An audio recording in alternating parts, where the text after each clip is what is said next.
KTM is on a roll and has been for some time. In the past decade it has gone from a company whose only street offerings were relatively simple singles to one producing world-class V-twins bristling with the latest technology. It seems like eons since 1991, when CEO Stefan Pür intervened to rescue the Austrian dirt bike manufacturer from bankruptcy.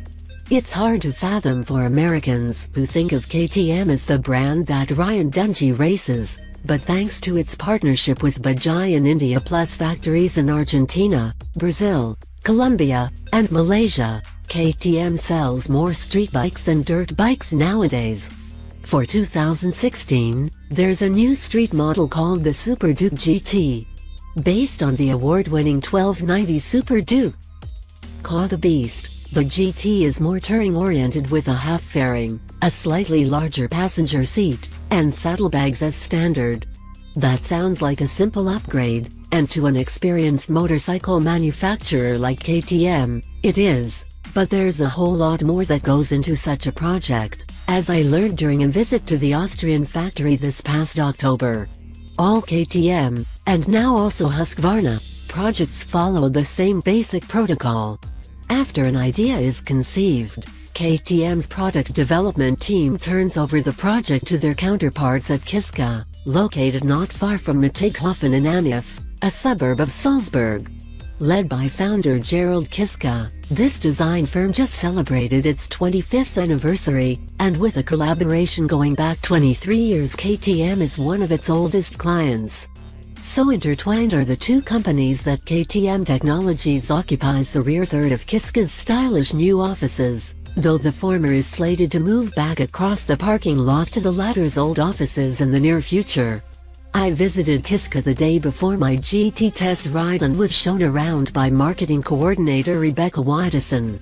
As she explained, all projects start with exhaustive research, conducted not in shotgun fashion but one-on-one, face-to-face, with real people.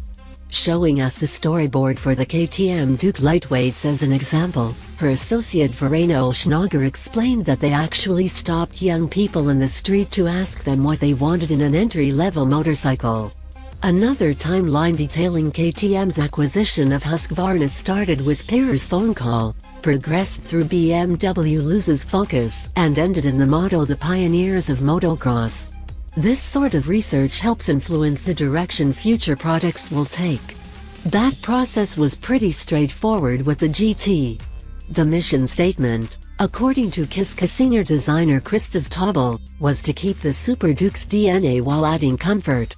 So after a series of sketches, a mock-up was built atop a 1290 Super Duke R. A new fairing stay and subframe were created using a 3D printer, and then the fairing, fuel tank, bodywork, and seats were molded in clay. When the mock-up was completed, the team had an accurate representation of what the GT would look like. One other design criterion was to use as few parts as possible, thus the fairing stay helps route air to the under-tank airbox, and the cornering lights are incorporated into the turn signals.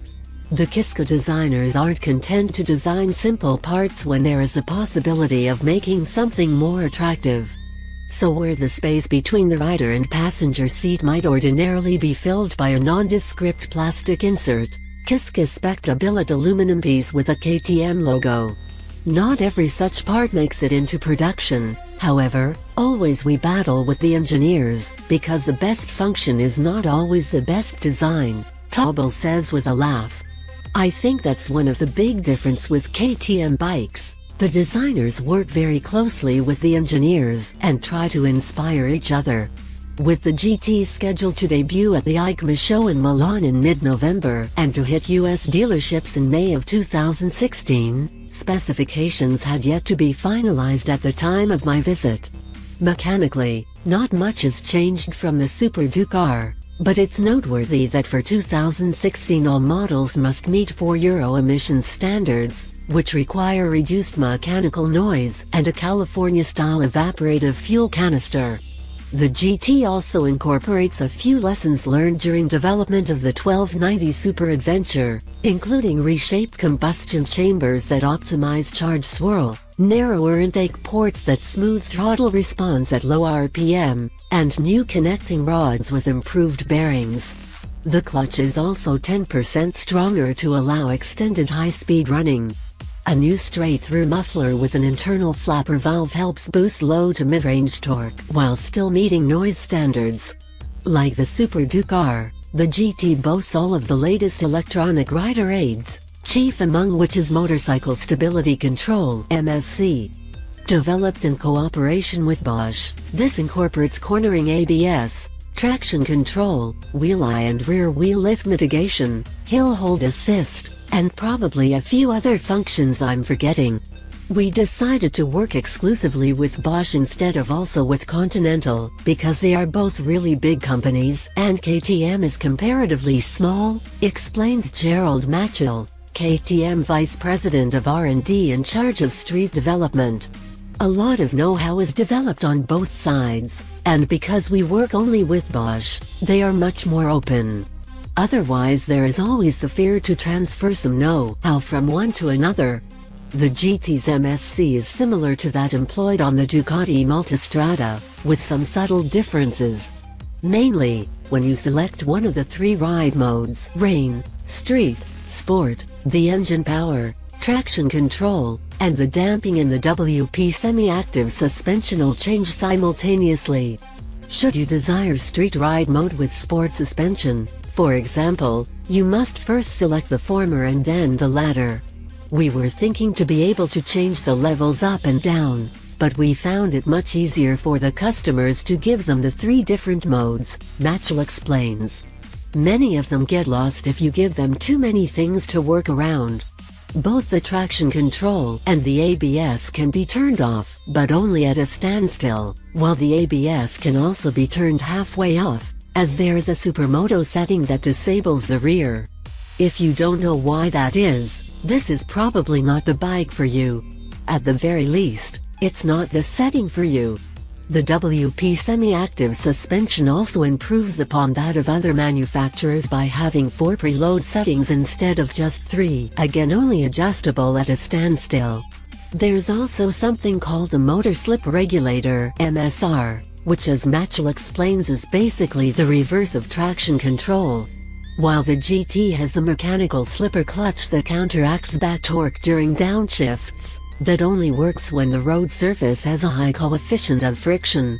Humorously, the engineers refer to this as mu, so they sound like a herd of cows when discussing it. On a slippery surface, where back torque would threaten to break rear wheel traction, the MSR raises RPM just enough to prevent loss of stability.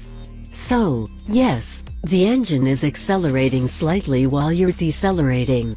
While no KTM is yet fitted with auto blip downshift assist as on the latest Ducati and BMW superbikes, that is envisioned for 2017. Another new development is an electronic QUICKSHIFTER that varies its cutout duration according to RPM and throttle position and is actuated by not 1 but 2 internal sensors, one on the shift shaft and another on the drum. This prevents premature actuation when the rider is simply towing the lever in preparation to shift. Shift request, the engineers call that. I experienced déjà vu during my GT test ride because in 2004 I rode the original Super Duke prototype on many of these same roads. A circuitous route over Western Austria's rolling green hills to lunch, but sadly no laps at the famed Salzburg ring race circuit gave me adequate time to gain an impression of the GT. The verdict? It is what you would expect it to be, a Super Duke R with better wind protection and some place to carry your stuff. It's much more than the sum of its parts, however, as nothing about it feels tacked on. If you didn't know better, you'd suspect that this was an all-new model developed from the ground up. Aside from those new creature comforts, the GT feels every inch a Super Duke R. It's still crazy fast, lofting wheelies whenever you whack open the throttle or crest a rise. And it still handles superbly, changing direction with ease despite the added weight of the fairing and bags. The revised engine spec really does make a difference in terms of flexibility, as you can negotiate switchbacks in 3rd or even 4th gear with no chugging. In fact, my only criticisms had to do with a slight surge between 4,500 and 5,500 RPM and the occasional hiccup from the QUICKSHIFTER, though the latter may have been partly my doing. Both of these faults will likely be rectified before production commences. On the strength of class-leading street bikes like the Super Ducar, Super Adventure, and now this GT, KTM is poised for even greater success in the future. Already the largest European manufacturer in terms of market share and unit sales, KTM has Suzuki in its gunsights, and Kawasaki is not too far ahead. How long will it be until we are forced to refer to the Big Four as the Big Five?